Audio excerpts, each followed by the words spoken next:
Hello everyone and welcome back to Crypto's News. It's me, Omar Bam, aka Crypto, here to fill you in on what's going on in cryptocurrency today. And as usual, there is usually quite a bit that happens throughout the whole week, and I've collected it for you guys into a nice format so that you stay up to date. It's kind of hard, honestly, keeping track of all the things that happen day by day in crypto. So what I do is I try to take or distill rather the most important news that I think will cover exciting, interesting, all kinds of information. Is that a spider? There's a spider on my desk. Good evening, Kevin, and anyone else joining me live. Maybe I should take care of that. Probably leave me alone. Anyway, we're going to get into quite a bit of stuff, and I think you're going to be happy to hear about this news if you have not heard it, because it's stuff you want to stay on top of. So remember to hit that like button. Remember to comment on anything that you find interesting, and always I appreciate that kind of feedback. Let's go ahead and start off by taking a look at the markets.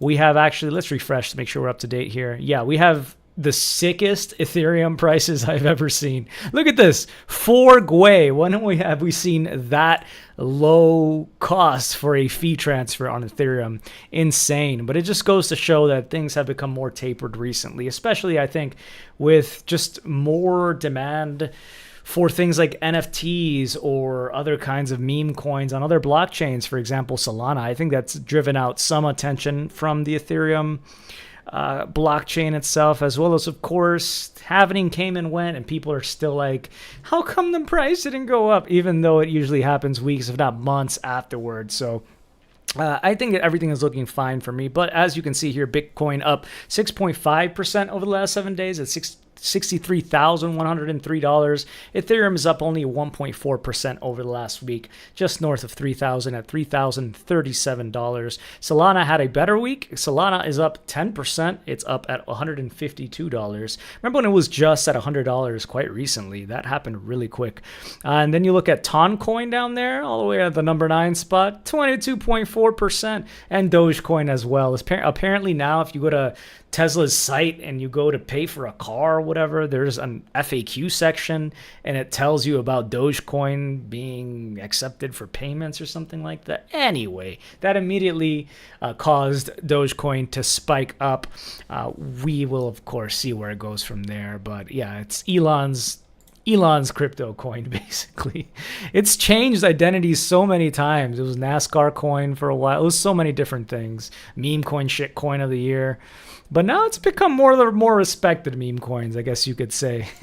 Anyway, let's go ahead and move forward here. So Bitcoin is being accumulated. So this was covered by Santiment. They look at all sorts of blockchain forensics and make some available on their website for a cost. Some they publish for free on Twitter and elsewhere. And as they mentioned here, this was on May 8th, so yesterday, yeah. As Bitcoin ranges tightly between 61K and 64K, it's still there. We saw 63K right now. Large whales have made some accumulation moves over the past 24 hours. Wallets with 1K to 10K BTC have collectively accumulated $941 million worth of coins, rebounding to their highest holding level in 2 weeks. So yes, this is very likely exchanges that we see here, and this is not something that Santiment disagrees with. As Saeed Alipur said, I think you're checking exchange addresses, right? Sentiment said, these include all addresses that hold between 1K and 10K BTC. Yes, this includes some exchange addresses, but based on our estimations, this is the highest tier that holds a reasonable amount of self-custody wallets and does have a historical correlation with price. I think it is interesting to note that as well. It's maybe that it's exchanges, but it's still these huge accounts that are seeing increased volume or drive into their platform and their wallet. So maybe an accumulation phase before the real fireworks, potentially, of course, nothing is guaranteed, resume. LocalMonero is shutting down, so you might be or have been familiar with local Bitcoin or local Ethereum or local cryptos, many of which, if not all of those that I just mentioned, have pretty much shut down. They were venues whereby you could buy cryptocurrency in like an over-the-counter type operation. It's more like going on eBay rather, and or Amazon, I guess you could say, and putting up an order to sell or buy a particular cryptocurrency. Funds are held in escrow until the transaction is completed successfully and the funds are given out appropriately. But LocalMonero, the option for Monero, looks like it's going to be shutting down after almost 7 years of operation. They announced 3 days ago. LocalMonero has been around for most of Monero's life. They're, of course, facing all sorts of regulatory pressure. And it is risky, right? If you do try to meet up in person with someone, or you had in the past, like on Local Bitcoin, because they could have been some sort of agent, some sort of operative from the government who was there to entrap you and see if you are a licensed money business or, money business transmitter, operator, whatever you call it, and financial services business operating through there, which of course was never the case with cryptocurrency. So people went to jail oftentimes. People got scammed in person. So a lot of this moved into digital escrow-like formats, which is how LocalMonero seems to have operated. They're going to be winding down that and Agora Desk effective immediately. You can't sign up for it anymore, but if you do have funds on the platform, some sort of order, you might want to get your funds out by 6 months from now. On November 7th, 2024, the website will be taken down, and on May 14th, so in about 5 days, you will no longer be able to make any new trades, post ads, etc. Can you delete your user data? Yes. Just open the personal tab and click delete account if you don't want that lingering on servers that you have no longer access to or whatever. I don't really ever trust like the delete account button. I feel like there's backups elsewhere, right? It's nice to dream about and feel like you're taking care of your privacy. But anyway, there is a decentralized exchange that will be opening up for Monero, and that is looking like it's called Haveno. And there are other dexes like Serai that are going to come out, feature atomic swaps, and the coming edition of FCMP, full blockchain anonymity set, replacing rings of 16. So even more blockchain anonymity. And there are many reasons people flock to Monero. Of course, privacy being a big one. If you're in some sort of area where it's dangerous to contribute money to certain politicians' pockets, etc., it could be a wise option to do that in places where it may not be as free, if we really are free here in the United States, right? Oh man, it's like every piece of news that I tell you is like less free, right? Yeah, it's sad. It's sad. I'm sorry about that, guys. But continuing, here's someone who's a little bit less free. I hadn't heard about Edel here, but he had been arrested. He was an American cryptocurrency entrepreneur born in California, and he was detained in Dubai first in March. And he was tortured, apparently. Police beat him during his interrogation. They torture us for our forced confession, he said in a jail cell obtained here by The Guardian. They said, I will rape you, hold you, and send you back to China. They slammed his head against a table. Arms were twisted and held up behind him.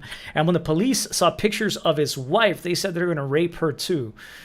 Astounding. The U.S. consulate in Dubai was being contacted by said wife of Edel, and they said that they could not help in this situation.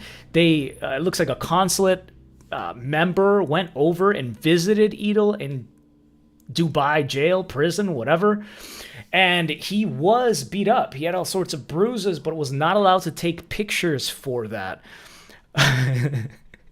Oh man, where was it? The U.S. consulate is aware of this. They saw the marks and bruises. And according to the State Department, they said, we have no higher priority than the safety and security of U.S. citizens overseas. When a U.S. citizen is detained abroad, consular offices seek to aid him or her with all appropriate assistance, which in this case, apparently appropriate assistance was zero, since he is currently being tortured, it seems like.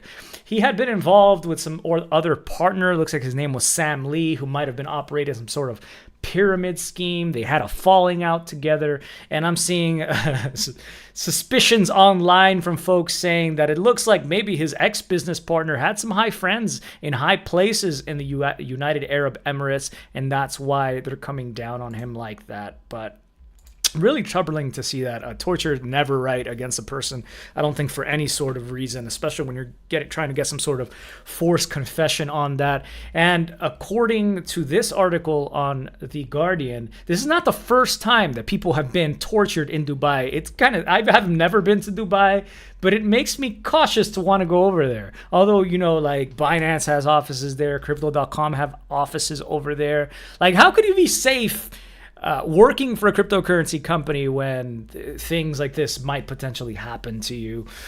It's a sad situation. Hopefully he is cleared or given a proper sentencing soon that is fair and just. His wife had said, I just want him out. I don't want him to waste his life in there. We are planning to have a baby and are planning to do IVF, in vitro. Wow, fertilization. This is ruining our lives. He's a good guy and he's lost a lot of money to these scammers. Yeah, it's like so dangerous messing around with scammers, especially crypto scammers. I mean, people end up in freaking luggages in pieces. You guys remember that story? I'm not going to get into that one again. But yeah, just a sad story, and I wanted to share that with you guys. Really, really troubling to see. Also, this had been brought to my attention. We're always hearing about these regulations when it comes to taxes and et cetera in the United States.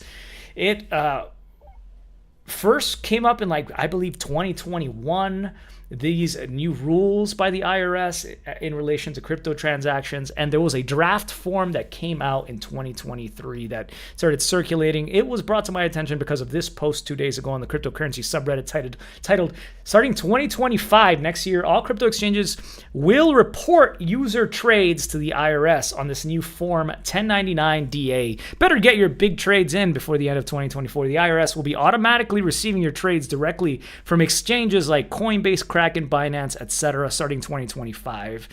And then he wrote here the April 26 tax deadline, April 2026 tax deadline. Yes. Just like how regular stockbrokers report your trades to the IRS. Note that currently U.S. exchanges only report crypto staking dividend interest income of its users to the IRS. You might have gotten a form, for example. I know I had staked through Coinbase, and they were like, oh, you earned this much in interest. So we send a copy to the IRS, and I pay taxes on that, right? But now it's going to be sending the IRS, all these exchanges, copies with this 1099-DA form that they're required or will be required in this fashion, or maybe some other fashion. They're going to have to basically send you a copy, and they're going to have to send the IRS a copy, and it's going to have your list of transactions there. The problem is a lot of users withdraw naturally from the exchange over to their self-hosted wallets, whatever they want to call them, to their private wallets, to their ledger wallets, to whatever you might use privately. And these transactions will automatically be flagged, and you can see this for yourself if you go to an exchange such as Coinbase, flagged as a sell, right? So they're just treating that as a sell. Even if you don't actually sell, you're just withdrawing, you have to go manually in there and change that transaction, creating a potential headache for a lot of people and covering all sorts of transactions that could make people do for penalties, huge penalties, late penalties, whatever you want to go, interest penalties over time.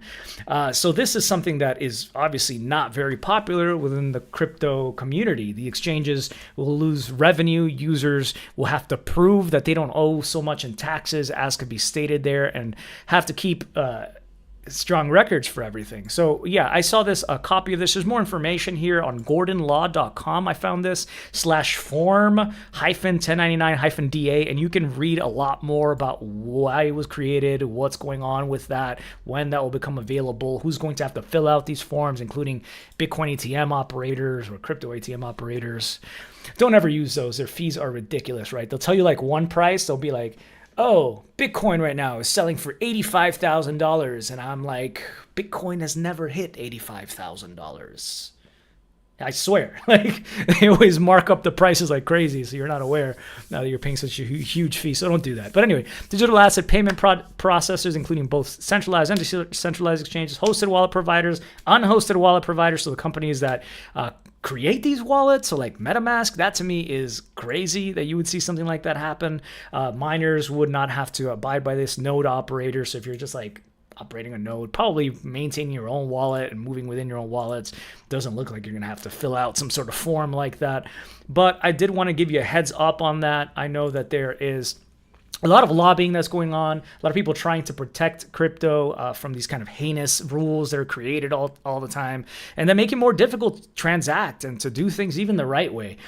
So like when I had logged into Coinbase, they had offered, hey, click this, sign up for text messages, agree to it, and we'll let you know if there are local events that you can help with, getting behind, I guess, proper regulation for crypto and everything else. So I signed up for that. And I urge you guys, especially if you're actively involved, to try to stay on top of what's going on in this rapidly evolving or devolving crypto space, in my opinion. And you can find a copy of the draft yourself on the IRS website. You can see there. And it's so ugly. Anyway, moving forward here, let me know what you guys think about that.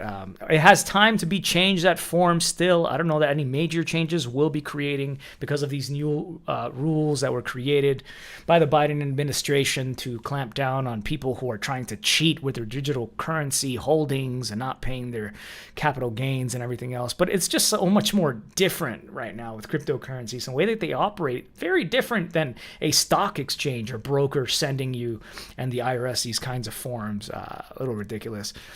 Anyway, Bitcoin wallet maker, speaking of them, Exodus is going to be jumping up to New York Stock Exchange. They're going to be ticker symbol EXOD. They've been one of the more popular crypto wallets over the years. They've been greenlit to be on the NYSE, and what's really cool is that they tokenize their common stock on the Algorand blockchain, on Algo. That's really interesting. This means that the company has been approved to offer and sell shares of its Class A common stock to investors under Regulation A of the Securities Act, yada, yada. SEC, do your jobs. Not in relation to this, just as an aside. Gary, you dirty bro, you evil man. Oh, he likes that. Exodus became a publicly traded company in 2021, firstly with broker-dealer T0, but now this is going to be like their official wallet stock, it looks like. It's going to be trading currently on the OTCQX exchange, but it's going to be on the New York Stock Exchange on May 9th. But to me, buying, and no offense to anyone who might be holding this or someone who works at the company or issues these, this is just my opinion, but looking at the way that they're clamping down on wallets and anyone, it's risky to try to invest in some wallet application, how to make money, advertisements, selling your data. And that's not something that's very, very popular with crypto users, right? Your data being sold, even if it's not personalized, can still be linked to you through different ways, IP addresses, MAC addresses, you name it. But cool. I like this section here. It works just as simple as cryptocurrency, this stock. Oh, shoot. Thank you so much, Zanny, man. I just got rich off Andy on ETH and Crodle, Drake's cat. Crotty, my bad. On Sol. Will tip better when my card stop thinking it's fraud. What? Congratulations, Zanny. I'm always happy to hear of a win. People used to tell me hey, I got XRP. I know you hate it, but I made this. I'm like, cool, bro. Good. You did good for yourself. I don't hold it for reasons, my own reasons that I've shared many times, but good on you, especially if you took some sort of profit. So thank you so much for the tip, man. It helps a little bit. I make I don't know, $1 per video. It's very sad. And the last video that I made $0 because I shared that meme at the end of the funny guy laughing, and I guess I could have taken it down after I found out the video was demonetized because of that. But anyway, we can't share that meme anymore because even that is copywritten. But anyway, yeah, they demonetized me for that one. But thank you so much, Zanny, and I'm happy to hear you did well. But anyway, this stock, this new Exodus stock, works just as simple as cryptocurrency, which is phenomenal from a usability standpoint. Beyond that, when you think of implications like dividend payouts, we could pay out dividends with USDC to stockholders on a blockchain. We could have governance and voting directly on the blockchain with stock, so corporate governance. I think it is interesting to see, and I've always been interested and fascinated to see how we can evolve traditional finance in positive ways, right? In more automated ways and more trackable because of the blockchain ledgers. Ways, and that would be quite fascinating to see. It might even actually help with taxes. The IRS made things easier. Anyway, Clark Moody Bitcoin, I've shared this really cool statistics here, all sorts of statistics for Bitcoin if you're interested related to mining, security. Check this out for yourself if you really want to get into the nitty gritty on details. You can see when 95% of the supply for Bitcoin will be issued. So next year, November 13, 2025, 95% that will ever exist will have been issued, and 99.9% by 2047. Really interesting. But what I wanted to take note of here is the total transactions. This is something that came up this week that was being talked about. I think it's like a new celebration, right? So we just passed 1 billion transactions for the Bitcoin blockchain. Goes to show its reliability and its strength, right? Not very little fragility besides the overstuck flow that happened early on in Bitcoin that caused a bunch of Bitcoin to be minted, and then the chain was rolled back. It was so funny because when Ethereum was rolled back and Ethereum Classic was born, Bitcoiners would say, well, Bitcoin has never rolled back. And that's when really a lot of people became aware of this overflow incident. It's like, no, Bitcoin basically was rolled back at one point. Yeah, but Bitcoin had to be rolled back because it's Bitcoin. Anyway, yeah, congratulations, Bitcoin, 1 billion transactions. Really good to see that. And really running positively ever since, kind of, I guess you could say, minor bug. Prices were low back then. That's why it's minor. If that happened now, imagine the chaos. Visa reveals 90% of stablecoin transactions come from bots and big traders.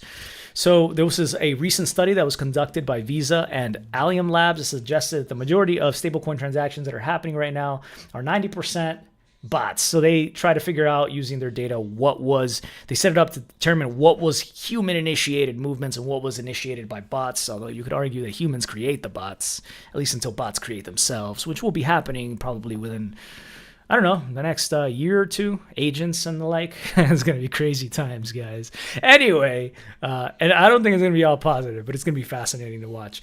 Anyway, a lot of financial transactions, even outside of crypto, are done primarily by bots and really quick lightning execution. So this is really not too much of a surprise to see happening right now. But I think what is of note is that Glassnode had published a second quarter report, and they claimed that stablecoin network velocity, a measure of how quickly value moves around the network these stablecoins are moving, is nearing 0.2 on an aggregated scale. It means that 20% of the total stablecoin supply is processed in transactions daily. Like 20% of the whole stablecoin supply moved daily. That to me is really surprising to see. And Kui Sheffield, Visa's head of crypto, explained that there's an issue when it comes to double counting sometimes. And some of these volumes, I think this is just an interesting side note as well. Explained that converting $100 of Circle USDC stablecoin to PayPal's Pi USD stablecoin on the decentralized exchange Uniswap would result in $200. So not just $100, $200 of total stablecoin volume being counted on chain. So that could definitely inflate numbers and skew metrics. And there's all sorts of things that happen like that. But check this out, guys. This is the main reason that I wanted to look at this article. Check out this picture. Can I even open image in UTab? Look at that AI generated image. Who created this? This was cryptobriefing.com. Look how weird this is. Over 90% of stablecoin transmission volumes caused by Sabacoin volumes.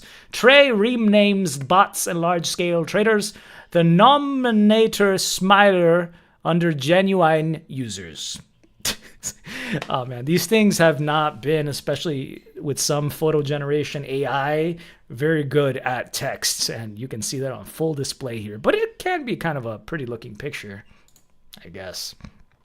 So a member of the Cartier family was a purported member, was arrested for money laundering. He had used, I believe it was USDC to operate an unlicensed OTC exchange. So basically like, bro, you give me some cash and I'll give you some crypto. You give me some crypto, I'll give you some cash. We don't tell nobody. We don't even have to keep records. We keep records. That's just going to make us more liable in court. We do it word of mouth. I trust you, you trust me kind of thing. We all rich boys, right? Anyway, he was working with like the Colombian cartel for drug trafficking. He was arrested in Miami along with his other accomplices who were arrested in Colombia. And this was all like the main thing that they were caught with was like Money laundering $14.7 million worth of USDC. That's like so little. Such like a member of the Cartier family, if he really is one, and you think he'd have more opportunity, more backing, more money probably than to like go down for $14.7 million. But yeah, that thug life sometimes. Thug life. He's he's 57, Argentinian citizen who's resided in France. He's charged with committing money laundering. He's charged with bank fraud. He's engaging monitoring transaction property derived from specified unlawful activity. One count of operating an unlicensed money remitting business. Anyway, I wanted to make sure you knew about that, so the next time you hear about this Cartier guy news, whether he was a member of the Cartier family or not, you know what's up. So this is a website. I think this is fascinating. It's going around as well right now. Bitcoinsperperson.com. You can see how many Bitcoin would be due to each person if we divvied out the 21 million Bitcoin per each citizen of the earth. Given that a Bitcoin currently costs $62,883, there are only enough Bitcoins. I guess they're not counting all the Bitcoins, only the currently issued amount of Bitcoins, which is about 19.7 million Bitcoins. There are only enough Bitcoins for every person at the current price to have $154 worth. If Bitcoin were distributed using the current global distribution of wealth, 99.9% of people would have $29.29 worth of Bitcoins, and people in the top 1%, like 0.001%, like right now, would have 0.73 Bitcoins each. So if you currently have more than 0.73 Bitcoins, in this kind of fantasy scenario, you would have more Bitcoins than the richest of the rich. You'd be up there, right? You'd be like the 0.00001%. It might make sense just to get some Bitcoin in case it catches on. If enough people think the same way, that becomes a self-fulfilling prophecy. This is a quote by the late great Satoshi, well, maybe not late, I don't know, maybe he's around, Satoshi Nakamoto. And then at the bottom, check this out. It says, please note that block 501,726 has a Coinbase transaction of 0 Bitcoin. So that's like the reward that is issued and retrieved by the miner. Coinbase transaction of 0 Bitcoin instead of 12.5 Bitcoin. That was the reward at the time. That's obviously gone down thanks to the halving, forever reducing the possible supply of Bitcoin. So what's going on there? I think that's fascinating. And that was explained really well by this comment here on the cryptocurrency subreddit. Carly Sprando, the miner accidentally who processed that block, didn't claim the block reward. Oh no, it's not a requirement for the miner to claim the block reward. A block is still valid and will be accepted even if the miner doesn't claim the block reward. It's very rare, and it's only ever really done by mistake. When it does happen, the total maximum supply of Bitcoins decreases. There will never actually be 21 million Bitcoins because of situations like this. And you hear all the other ones. Bitcoin lost in boating accidents. Bitcoin that just gets lost for whatever sort of reason. That lowers the total supply. Here's an interesting fact that is sort of related. Back on May 18, 2011, a miner purposely claimed 49.999999999 I didn't count Bitcoins instead of 50 Bitcoin as a tribute to Satoshi. That was block 124,724. The miner said in that block, I did it as a tribute to our missing Satoshi. We are missing Satoshi, and now the blockchain is missing one Satoshi too for the first time. No, like that one actually got me in the feels, guys. That was emotional. Some new information there. So Robinhood received a Wells notice from the SEC. Good job just trying to destroy everything, SEC. That's it. It might be potentially useful. I don't really use Robinhood, but some people do. Anyway, the platform has received a Wells notice, which is basically the SEC saying that they have real reason to believe that they have a case for enforcement against a certain platform, company, whatever. In this case, it's Robinhood, and the shares dropped, or actually shares have gained after the drops, but I believe they're down as well today. Anyway, on May 4th, Robinhood received a Wells notice. Robinhood took a combative tone, say the company had already decided not to provide certain tokens or products that the SEC called securities in past actions, calling these difficult choices. So these aren't even available. So the SEC had said against Binance and or Coinbase, they had said, we believe that these are securities that you have available on the platform. Robinhood delisted them. Some of these were, for example, Cardano, Polygon, and Solana, which were ended support on June 27th, but still we're seeing potential actions coming out here against the platform by the SEC for selling unregistered securities. So heads up on that one. 6 Coinbase customers are suing Coinbase because they sold securities allegedly. So apparently they sold Solana, Polygon, Near, Mana, Algo, Uniswap, Tezos, Stellar, and these tokens constitute investment contracts subject to state securities law. And I wasn't aware of this. I haven't actually checked the validity of this, but according to the lawsuit, Coinbase themselves admitted to being a securities broker in their user agreement. And so they knowingly, intentionally, and repeatedly violated state securities laws. You can see the names here of the plaintiffs. And they're seeking to get, where is it? Oh, this is interesting. It's Coinbase's entire business model that has built upon a lie and a dream. The lie is that we do not sell securities, and the dream is that knowing it would eventually be caught in the lie, it is better to ask for forgiveness than permission. This is like so stupid in a way. Why don't you like file a personal one? I mean, Coinbase already has enough lawsuits, and the status of these tokens being securities is still up in the air. So like they could have waited, but I don't know. Lawyers getting rich. I knew I should have studied crypto law when I was in school. Oh, wait. That didn't really exist yet. Anyway, this was so weird. I just found this while putting the video together at the end of the day and trying to find something interesting that you guys would enjoy. But I don't know if you guys had heard of this. It's kind of weird. Mom sexualizes herself on live stream for son's meme coin, then ghosts. What are you doing, Step Crypto? So there was this possibly hyper-viral live mom coin that went live 6 days ago, according to Zulu. I'm sorry, he posted this 6 days ago. Zulu Zero Hakuka. The backstory is the kid had his mom on stream with him, launching this coin, and as a new cap goal was cleared, they did progressively shocking antics leading to a flashing of her chest by the mom, even though everything went to poop when they rugged everyone. However, since the community takeover, it has grown back significantly and is gaining news reaction online. Not saying to buy in, but figured I'd give it a shout out to those that might want a potential gem. So this is what I was talking about in the last video, with like something for no real technical reason.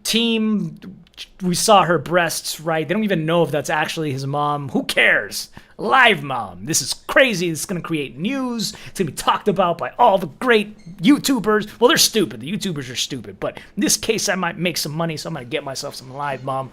Because even though the coin went down when, the stream went offline, they raised their money and they rugged, coin still exists. And so people will talk about it. I'm going to make my money. Get out before everybody else. Anyway, it looks like it's on Solana. I think it might be too late now looking at this chart, but I've been wrong in the past. Dogecoin. Anyway, you can see a picture here. I'm not going to say what that is. It looks like it's certainly PG, at least in this picture. So anyway, did you guys buy Live Mom? Where is Live Mom? Is she going to go live again?